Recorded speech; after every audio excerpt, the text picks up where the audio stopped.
Okay. Hello and welcome all of you. तर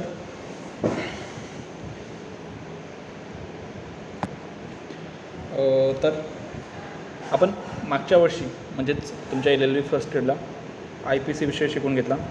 hope की तुम्ही सगळे लेक्चर त्यांचे बघितले असाल आणि तुम्हाला त्याच्यातलं थोडं कळलं पण असेल. ठीक आहे. तर यावर्षी म्हणजेच in the year of BLLB second year I will teach you, or we say that we will discuss the important subject, that is administrative law. ठीक है. In this particular subject we discuss the provision relating to or any other law or any rules, ordinance which are related to the administrative law and administration of the system or government functions. ठीक आहे. ज्यावेळेस आपण हे बघत होतो Indian Pinal code, त्यावेळेस आपल्याला provision वगैरे दिलेल्या होत्या, बरोबर. But while we starting the administrative law, in the first lecture of administrative law we discuss the what is the difference between the term of law and act. In that particular lecture we discussed that when the parliament enact any law on the specific subject which is enumerated under the 7th schedule of Indian Constitution, and if such act is exhaustive on that particular subject, then such act can be called as a code.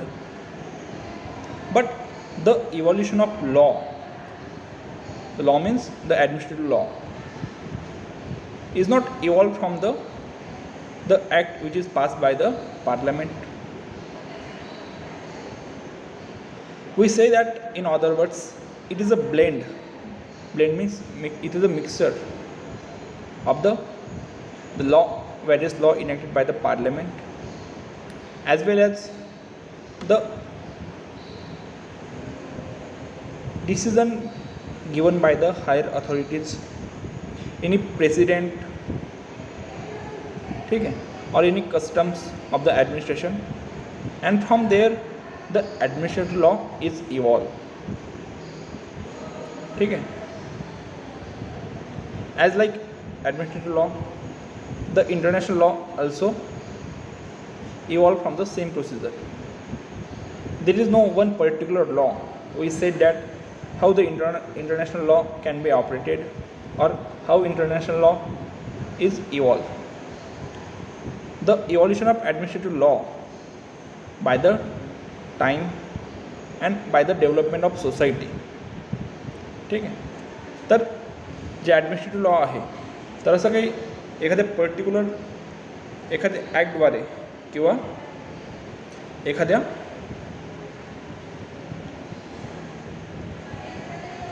जो एखादी law असेल pass केलेला पार्लमेंटने, तर त्याच्यापासून evolve झालेला नाही आहे.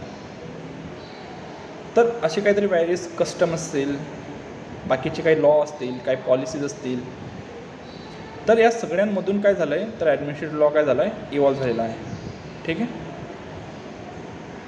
तर बाय टाईम ज्याप्रमाणे सोसायटी इस्टॅब्लिश होत गेली, ज्याप्रमाणे सोसायटीमध्ये काही बदल होत गेले, तर त्या बदलानुसार जो ॲडमिनिस्ट्रेटिव्ह लॉ होता, तर तो काय झाला, तर त्याचं इव्हॉल्युशन झालं. ठीक आहे. तर तुम्हाला कळेल, जर तुम्हाला माहिती असेल, in prior state there is a stages of state, there is a evolution of state. There are three concepts which give the complete idea of evolution of state. The state how operate or how evolved. There are main three characteristics or three stages we can say on which the state is evolved. आपण असं सांगू शकतो की अशा तीन हे होत्या, काय बोलतात मला, 3 स्टेजेस होत्या की ज्याच्यामधून the function of state are expanded or evolve. ठीक आहे. तर त्याच्यामधून काय झालं, तर त्याच्यामधून स्टेटचे जे पण काय फंक्शन आहेत तर त्याच्यामध्ये एक्सपान्शन झालं, त्याच्यामध्ये ग्रोथ झाली. ठीक आहे. तर सगळ्यात आधी स्टेटची जी काही आपली ही होती स्टेज होती, तर त्या स्टेजला आपण काय म्हणू शकतो, तर such stage can be called as a police state. The function or working of the state. तर फंक्शन आणि वर्किंग काय होते, it is limited only to the protection of the people from the threat, the protection of people from the invention or invasion of the outsider.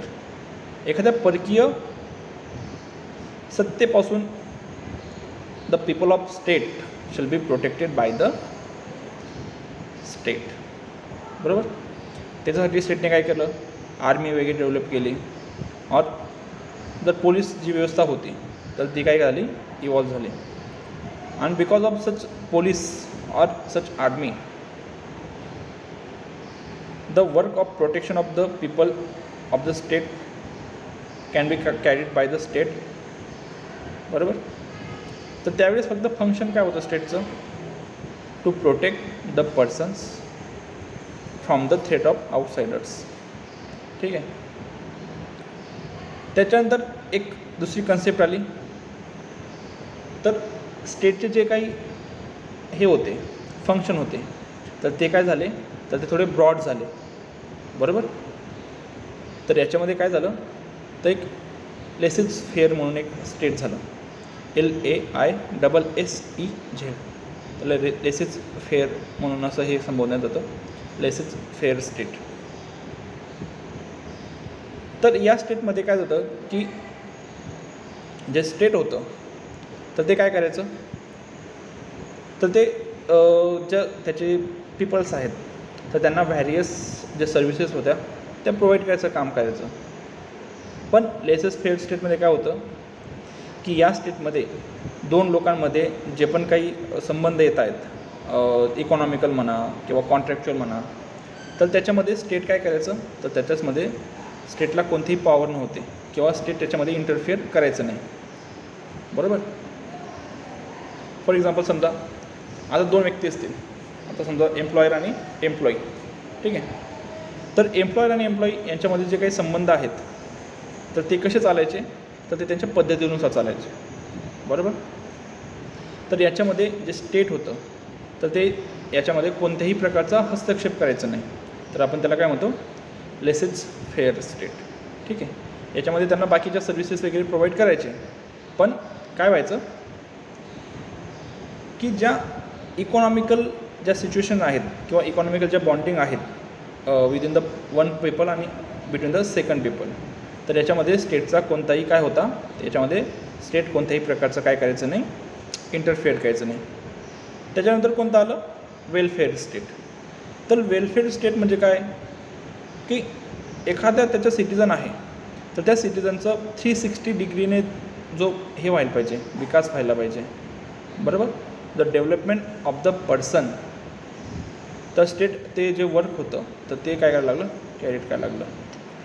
The act which are necessary for the purpose of 360 degree development of such particular person or citizen of the state are carried or laid down by the state, then such state called as a welfare state. तुम्ही कॉन्स्टिट्यूशनमध्ये शिकले असाल की welfare state म्हणजे काय. बरोबर. तर ती same concept आपण ॲडमिनिस्ट्रेटिव्ह लॉला आपण काय करतो, ॲप्लिकेबल करतो. तुम्ही बघितलं असेल आता की स्टेट 3 याच्यामधून स्टेजेसमधून काय झालं, इव्हॉल्व झालं. तर याच्यामध्ये काय असेल, तर याच्यामध्ये अशा कोणत्या कंडिशन होत्या की ज्याच्यामुळे स्टेटला एका ऑर्गन म्हणजे एका स्टेजमधून सेकंड स्टेजमध्ये उतरावं लागलं किंवा एका स्टेजमधून सेकंड स्टेजमध्ये काय झालं, त्याला रूपांतरित व्हावं लागलं. बरोबर. तर तुम्ही बघा की जरी आपण इक्वॅलिटी म्हणत असतो, but In the every cornerstone of society, we found the drastic inequality present between the society or amongst the between the persons. आता सोसायटीमध्ये काय आहे, बाकीचे लोक संध्याकाळचं जेवण कुठे करतात, एखाद्या 5 स्टार हॉटेलमध्ये करतात, 3 स्टार हॉटेलमध्ये करतात.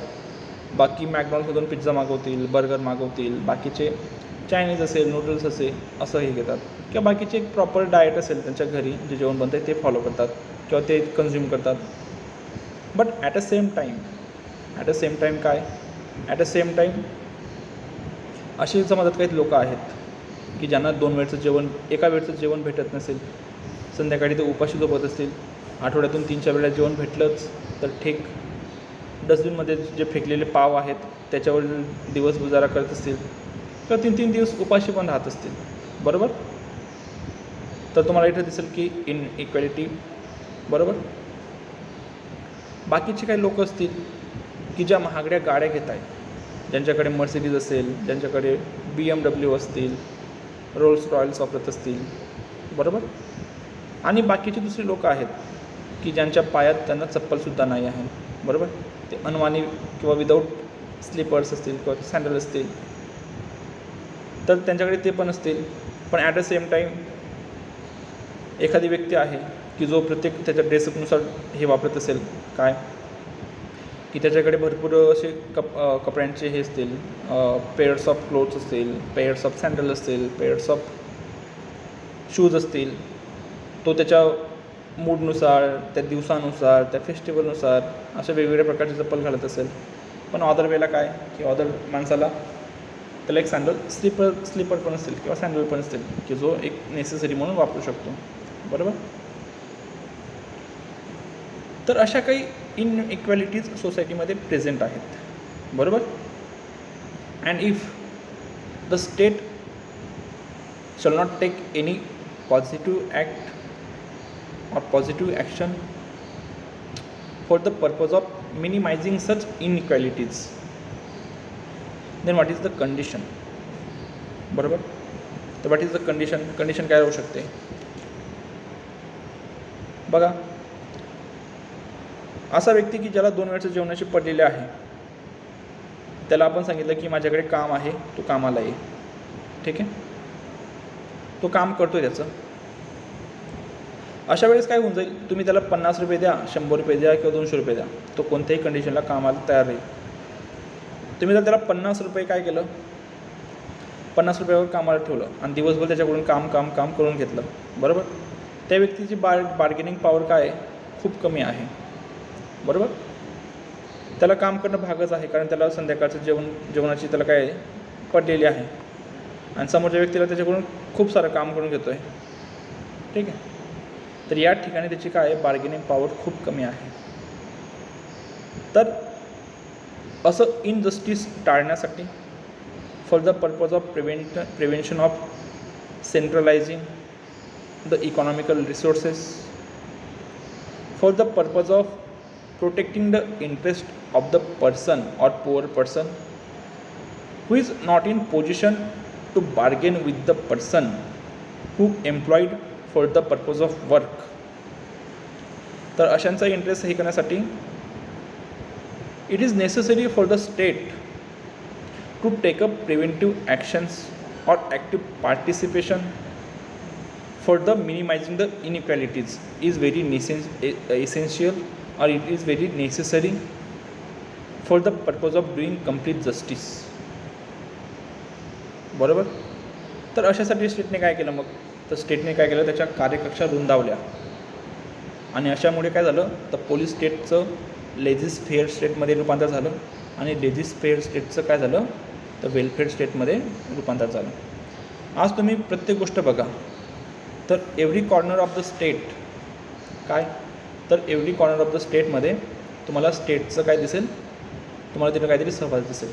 फॉर एक्झाम्पल लाईफ विमामध्ये LIC आहे, पब्लिक ट्रान्सपोर्टमध्ये तुमच्या MSRTC रेल्वे आहेत. बरोबर. एअर इंडिया होती, एअर इंडिया तर जस्ट याने काय केलं, गव्हर्नमेंटने ती टाटांना विकली. बरोबर. मेडिकल फॅसिलिटीज असतील, तिथं सरकारी दवाखाने आहेत. एज्युकेशनल इन्स्टिट्यूशन असतील, त्या ठिकाणी सरकारी तुमच्या स्कूल्स आहेत. तर every corner of the life is acquainted by the state और स्टेट ॲक्शन्स. तर अशा वेळेस ॲडमिनिस्ट्रेटिव्ह लॉ शिकणं हा खूप आवश्यक आहे. ठीक आहे. तर professor W. Friedman in his book Law in a Changing Society describe the 5 functions of the state. Mainly the modern state can be carried out the 5 functions. First is a protector, provider, entrepreneur, economic controller and arbiter. Protector म्हणजे कसं की ते army वगैरे किंवा ते protect करतं आहे, आपला इंटरेस्ट काय करतो आहे, प्रोटेक्ट करतं आहे. प्रोवायडर की त्या गोष्टी काय करतो तो प्रोव्हाइड करतो आहे. म्हणजे समजा जर मिनिमम वेजेस असेल ते प्रोव्हाइड करतं आहे, धान्य असेल, मेडिसिन असतील, सर्व्हिसेस असतील, त्या काय करतं आहे, प्रोव्हाइड करतं आहे. काहीतरी व्यवसाय कॅरीट करतं आहे, जसं की कोल हे करत असेल, ONGC असतील. इकॉनॉमिकल कंट्रोलर असेल, जसं की टॅक्स म्हणा किंवा ते म्हणा, किंवा आर्बिटर की लोकांमध्ये जर काही वाद झाले असतील तर ते काय करता येते, तर ते काय मिनिमाइज करायचा ते प्रयत्न करत आहे. बरोबर. तर या प्रकारे काय की स्टेट काय करतं, तर अशा गोष्टी काय करतं, स्टेट कॅरीट करतं. ठीक आहे. तर तुम्ही हे बघितलं असेल की या लेक्चरमध्ये तुम्हाला काही डाऊट असतील. हे फक्त एक प्रायमरी लेक्चर चालू आहे. ॲक्च्युअल आपण जो आपला ॲडमिनिस्ट्रेटिव्ह लॉ आहे तर त्याचं स्कोप, त्याचं डेफिनेशन, बरोबर, आणि ॲक्च्युअल सिलेबस आपण काय शिकणार आहोत याच्यामध्ये, तर त्या सिलेबस आपण उद्यापासून व्यवस्थितपणे स्टार्ट करणार आहोत. ठीक आहे. तर हे एक इंट्रोडक्शन लेक्चर होतं किंवा introduction of the administrative law, या प्रकारे हे होतं. तर ॲक्च्युअल जो आपला हा आहे ॲडमिनिस्ट्रेटिव्ह लॉ आहे तो आपण उद्यापासून स्टार्ट करणार आहोत. तर उद्याच्या लेक्चरला आपण ॲडमिनिस्ट्रेटिव्ह लॉमध्ये काय काय शिकणार आहोत ते डेफिनेशन असतील किंवा what are the reasons for the growing of administrative law, तर त्याच्या काही रिलेशन हे असतील, रिलेटिव्ह ज्या प्रोव्हिजन असतील, तर त्या आपण उद्यापासून ॲक्च्युअली स्टार्ट करणार आहोत. ठीक आहे.